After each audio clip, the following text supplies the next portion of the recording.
Thank you so much, Lord God. A blessed morning po sa bawat isa. Lord, salamat po, Panginoong Hesus, sa napakagandang umaga na kung saan, Panginoon, kitang-kita namin, Panginoon, ang iyong liwanag na kung saan nakatawa sa amin. Lord, salamat po sa napakalakas na ulan kahapon, Panginoon. Lord, salamat po, Ama, sa patuloy na pagbibigay mo sa amin ng tagumpay at pag-asa. Patuloy mo po kami, Lord, i-bless, Panginoon, ngayong weekends. Nanawa, Lord God, ang pagpapala at pabor ay patuloy namin kiniklaim, O God. Salamat po, Panginoong Hesus. Samahan mo po kami, Lord God, sa buong maghapong ito.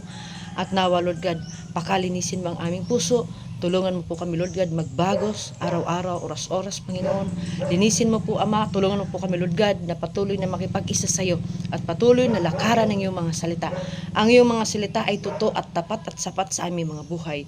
Lord, sabi mo nga, Lord, sa iyong mga salita, if anyone is in Christ, the new has come in the old has gone.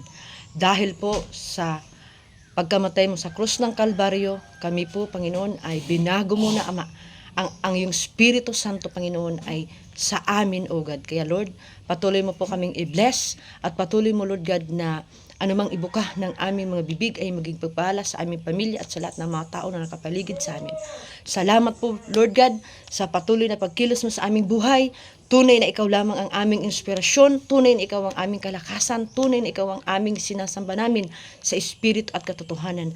Pag kami, Lord God, nakaangkla sa iyong plano, Panginoon, magiging matagumpay kami, Lord God. Kaya, Lord, salamat po, Ama, pagpalain mo po ang aming barangay San Vicente Sur, Nanawa, Lord God, ikaw, pangunahan mo po kami, Panginoong Hesus. Pagharian mo ang bawat puso namin na magkaroon po kami, Lord God, ng humble heart, na kung saan, Panginoon, sabi mo sa iyong mga salita, ang sino mang nagpapakumbaba ay iyong itinatas. Ang sino mang nagmamatas ay iyong ibababa.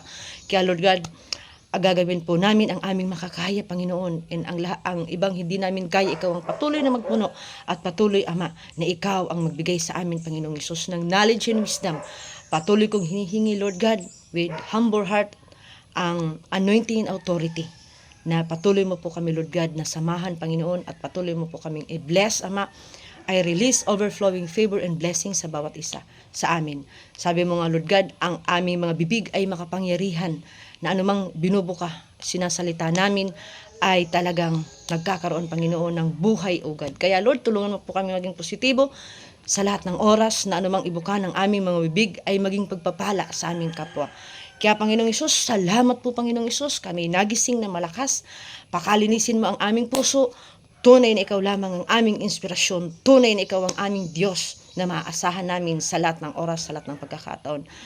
Ang lahat ng mga tao na mayroong pinagdadaanan, mga trials, O God, tulungan mo po, Ama, sila na ma-overcome, ma-survive, Panginoon, ang lahat ng mga problema.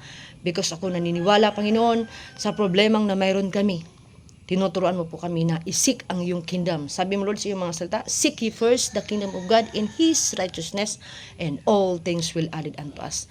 Kaya, Lord God, maraming pong salamat, Ama.